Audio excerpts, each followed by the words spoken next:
Bismillahirrahmanirrahim. Assalamualaikum warahmatullahi wabarakatuh. Hai semuanya, perkenalkan saya Rahmadani Biuwa dengan NIM 233042009, mahasiswi semester 4, Prodi Ilmu Al-Quran dan Tafsir, Fakultas Usuluddin dan Dakwah, Institut Agama Islam Negeri Sultan Amai Gorontalo. Pada kesempatan kali ini, saya akan sedikit membahas mengenai tasbih atau penyerupaan dalam ilmu balaghah. Jadi, tasbih adalah salah satu gaya bahasa utama dalam ilmu balaghah, khususnya dalam cabang ilmu bayan. Secara sederhana, tasbih berarti menyerupakan sesuatu dengan sesuatu yang lain karena adanya persamaan sifat atau karakteristik tertentu di antara keduanya. Dalam konteks balaghah Arab, tasbih digunakan untuk memperjelas, memperindah, atau menegaskan makna yang ingin disampaikan oleh penutur atau penulis. Tasbih bertujuan untuk membuat pesan lebih mudah dipahami dan lebih membekas di hati pendengar atau pembuat, dengan membandingkan sesuatu yang abstrak atau sulit dipahami dengan sesuatu yang konkret atau familiar. Selanjutnya kita masuk pada kaidah-kaidah tasbih. Jadi dalam tasbih ini terdapat kaidah-kaidah. Yang pertama, tasbih adalah penjelasan bahwa suatu hal atau beberapa hal memiliki kesamaan sifat dengan hal yang lain. Penjelasan tersebut menggunakan huruf kaf atau sejenisnya, baik tersurat maupun yang tersirat. Untuk kaidah yang kedua yaitu unsur tasbih atau rukun tasbih, yaitu ada 4. Yang pertama ada musyabbah. Musyabbah yaitu sesuatu yang diserupakan atau objek yang akan diserupakan. Kemudian ada musyabbabih.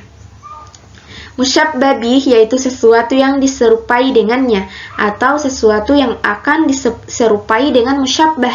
Kemudian ada wajah syabbah atau sifat persamaan yang dimiliki oleh musyabbah dan musyabbabih.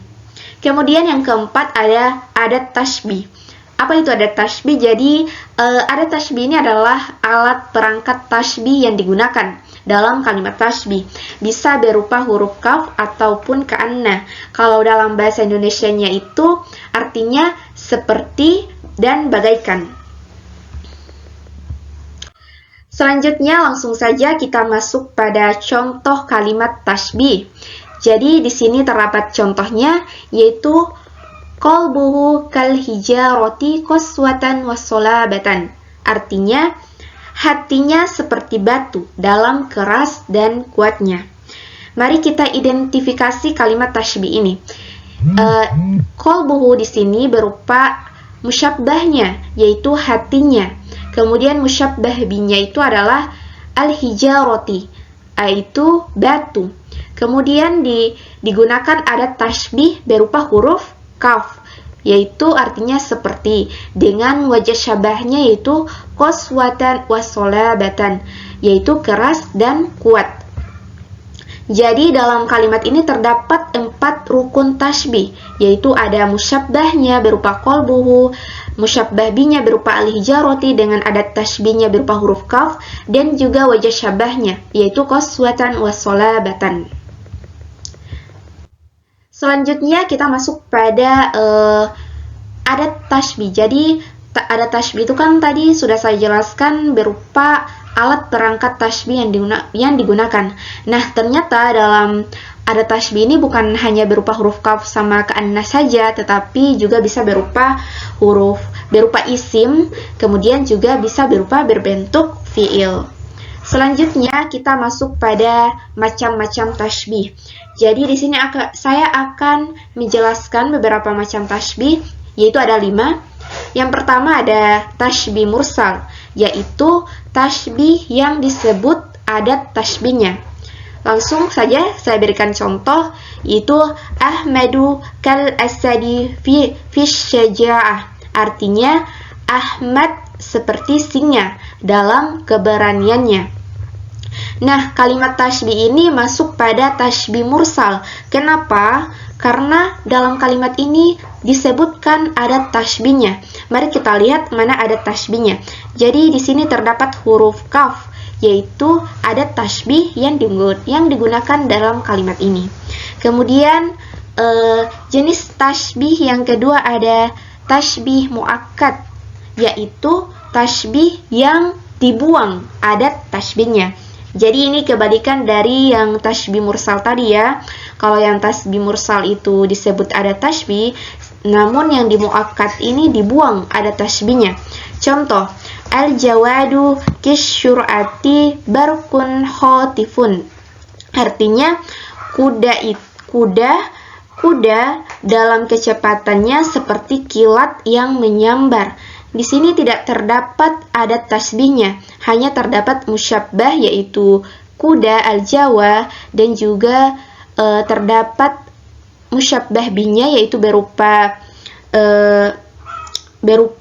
kilat, dan juga terdapat wajah syabahnya yaitu dalam kecepatannya. Di sini tidak terdapat adat tasbihnya. Jadi ini disebut dengan tasbih muakkad. Selanjutnya pada macam-macam tasbih yang ketiga ada tasbih mujmal, yaitu tasbih yang dibuang wajah syabahnya.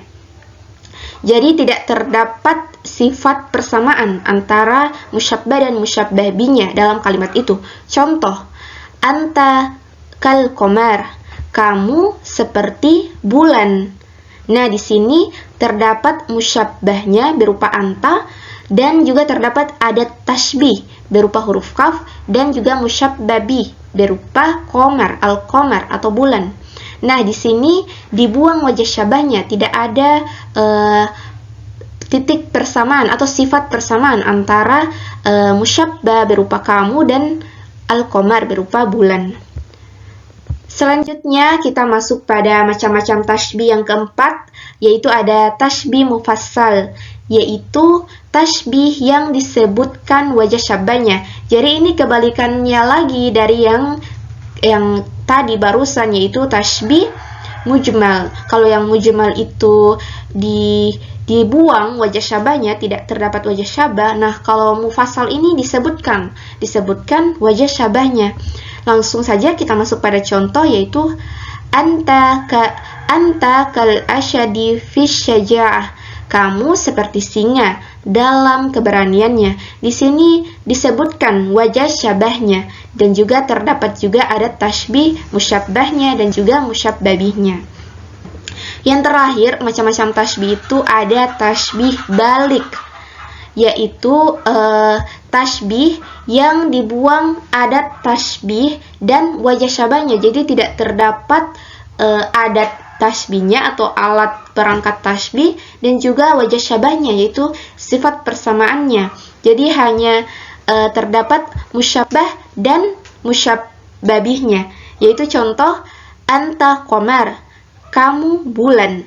Nah, di contoh ini tidak terdapat ada tasbihnya dan juga tidak terdapat wajah syabahnya. Jadi kalimat ini disebut dengan tasbih balik atau muakkad. Mungkin demikian yang bisa saya jelaskan. Semoga dapat bermanfaat untuk kita semua, dan mohon maaf bila ada kekurangan dan kesalahan yang saya jelaskan. Billahi taufiq wal hidayah. Wassalamualaikum warahmatullahi wabarakatuh.